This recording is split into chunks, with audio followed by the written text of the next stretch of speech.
بسم اللہ الرحمن الرحیم۔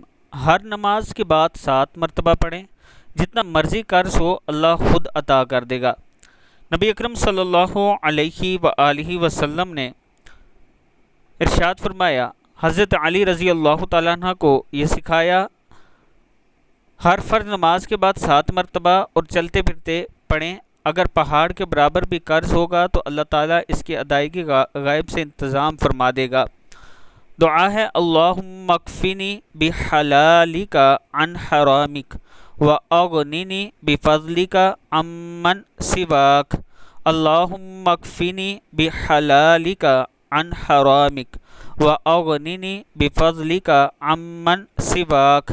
یا اللہ، مجھے اپنا حلال رزق دے کر حرام ناقدین سے بچا دے، اور اپنے فضل و کرم سے مجھے اپنے ماں سوا بے نیاز کر دے، یعنی حرام کھانے سے بچا دے اور اپنے فضل و کرم سے مجھے اپنے سوا بے نیاز کر دے۔ صدق اللہ العظیم۔